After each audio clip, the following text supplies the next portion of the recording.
দেখুন, রাজনীতি জিনিসটা বড়ই মজার। এখানে ভালোবাসা আছে, ঘৃণা আছে, আবার আছে এক বিশেষ প্রজাতির পাখি, সুদিনের কোকিল।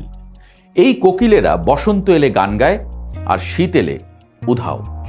বাংলাদেশের রাজনীতিতে এই কোকিলদের সংখ্যা দিন দিন বাড়ছে। তারা না আওয়ামী লীগ, না বিএনপি। তারা আসলে সুযোগ সন্ধানী নামের এক অদৃশ্য দলের সদস্য। রাজনীতির একটা মজার নিয়ম আছে। এখানে কেউ স্থায়ী বন্ধু না, কেউ স্থায়ী শত্রুও না, কিন্তু একটা জিনিস স্থায়ী, সেটা হলো সুযোগ। আর সেই সুযোগকে কেন্দ্র করে জন্ম নেয় এক বিশেষ প্রজাতির মানুষ, যাদের আমরা আদর করে বলি সুদিনের কোকিল। এই কোকিলেরা বড় বিচিত্র।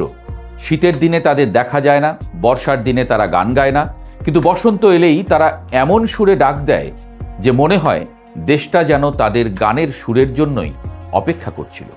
অথচ একটু খেয়াল করলেই দেখা যাবে, যখন দলের উপরে ঝড় নেমেছিল, তখন এই কোকিলদের কেউই ছিল না। তখন ছিল শুধু কিছু মানুষ যারা মামলা খেয়েছে, পালিয়েছে, আবার ফিরে এসেছে, আবার ধরা পড়েছে, তবুও দল ছাড়েনি। বাংলাদেশের রাজনীতির বর্তমান চিত্রটা ঠিক এই রকম এক নাটকের মঞ্চ, যেখানে মূল চরিত্ররা এখন ব্যাকস্টেজে, আর এক্সট্রা চরিত্ররা সামনে এসে নায়ক সেজে বসেছে। একটা দল ছিল যার ইতিহাস দেশের ইতিহাসের সঙ্গে জড়িয়ে। আজ সেই দল নিষিদ্ধ, নাম নেওয়া যায় না, না নিলেও সবাই বুঝে নেয়। দলের শীর্ষ নেতাদের অনেকেই দেশের বাইরে, কেউ নিরাপদ দূরত্বে, কেউ অপেক্ষার প্রহরে। আর তৃণমূল, তারা এখন রাজনীতির সবচেয়ে কঠিন পরীক্ষায়, অস্তিত্ব টিকিয়ে রাখার পরীক্ষা। একজন তৃণমূল কর্মীর জীবনটা এখন অনেকটা সেই ছাত্রের মতো, যে পরীক্ষার হলে ঢুকেছে কিন্তু প্রশ্নপত্র পায়নি। সে বসে আছে, চারিদিকে তাকাচ্ছে, কিন্তু কিছুই লিখতে পারছে না। কারণ রাজনীতি করার সুযোগ নেই, প্রকাশ্যে দাঁড়ানোর সুযোগ নেই, আর সবচেয়ে বড় কথা, ভবিষ্যৎ নিয়ে কোনো নিশ্চয়তাও নেই। নির্বাচনের আগে তাদের মনে হয়েছিল, যাক, হয়তো কিছু একটা বদলাবে। কারণ শোনা গিয়েছিল নতুন সরকার নাকি গণতন্ত্রে বিশ্বাস করে, কারো রাজনীতি বন্ধ করতে চায় না। এই আশাতেই অনেকেই নীরবে সমর্থন দিয়েছিল। ভেবেছিল, আজ না হয় ওদের দিলাম, কাল আমরাও একটু শ্বাস নিতে পারব। কিন্তু রাজনীতি বড় নিষ্ঠুর খেলা। এখানে প্রতিশ্রুতি থাকে, বাস্তবতা থাকে না। নির্বাচন শেষ, সরকার গঠন হলো, আর সেই সঙ্গে বাস্তবতাও পরিষ্কার হয়ে গেল। যে নিষেধাজ্ঞা ছিল তা শুধু থাকলোই না, বরং আরও শক্ত হলো। এখন তৃণমূল কর্মীরা বুঝতে পারছে, তারা আসলে একটা মরীচিকার পেছনে দৌড়াচ্ছিল। সামনে পানি ভেবে যা দেখেছিল, সেটা আসলে ছিল শুধু আলো ছায়ার খেলা। এই পরিস্থিতিতে কিছু জায়গায় কার্যালয় খোলার চেষ্টা হয়েছিল। দৃশ্যটা এমন, তালা খোলা হলো, ভেতরে ঢুকে দুটো স্লোগান দেওয়া হলো, তারপর আবার বের হয়ে তালা লাগিয়ে দেওয়া হলো, যেন রাজনীতি না, কোনো নাটকের রিহার্সেল চলছে। কিন্তু মজার ব্যাপার হলো, এই সামান্য উপস্থিতিও সহ্য হলো না। আবার হামলা, আবার ভাঙচুর, আবার নীরবতা। এখন সেই কার্যালয়গুলো দাঁড়িয়ে আছে ভাঙা দেয়াল, বন্ধ দরজা আর অতীতের স্মৃতি নিয়ে। এদিকে তৃণমূলের মধ্যে আরেকটা আলোচনা জোরালো হচ্ছে, নেতারা কোথায়? যারা একসময় সামনে থেকে নেতৃত্ব দিতেন, তারা এখন দূরে, কেউ কারাগারে, কেউ বিদেশে। তৃণমূল বলছে, আপনারা যদি সামনে না আসেন, আমরা কতদিন একা লড়ব?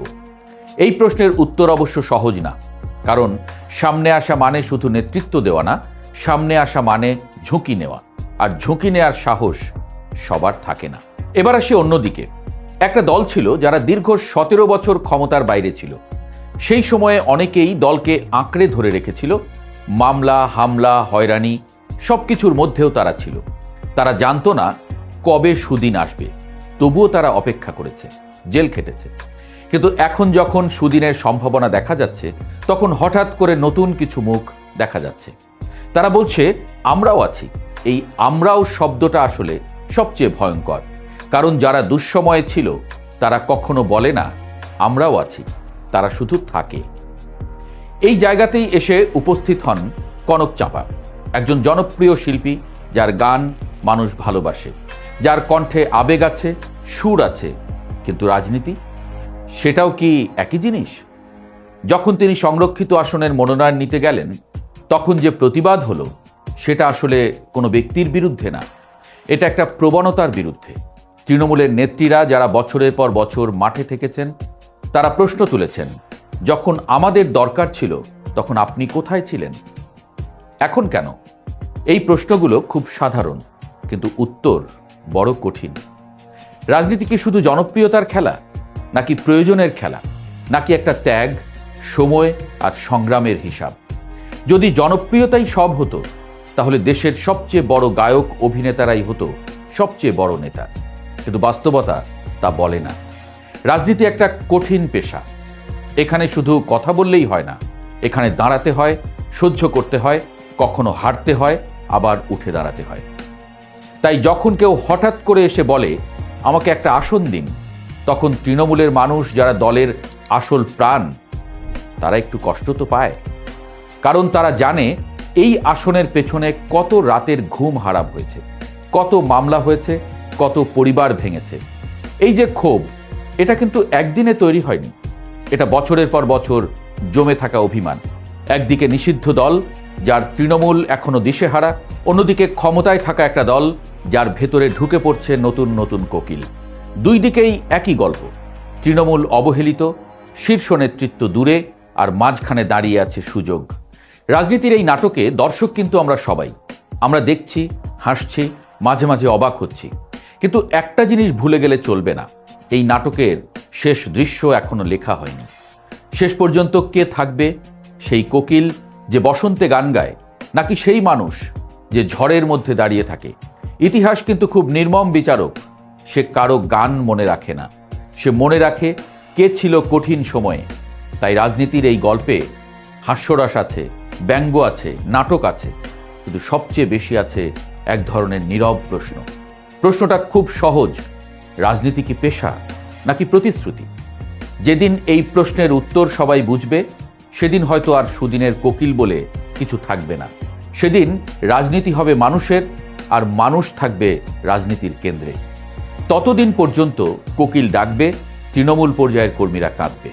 বাংলাদেশের রাজনীতি এখন এক সন্ধিক্ষণে দাঁড়িয়ে। এখানে সিদ্ধান্ত নিতে হবে, রাজনীতি কি থাকবে দুঃসময়ের সৈনিকদের হাতে, নাকি সুদিনের কোকিলদের হাতে? উত্তরটা সহজ নয়, তবে একটা কথা নিশ্চিত: যে মাটি যত সহ্য করে, সেই মাটিতেই সবচেয়ে শক্ত গাছ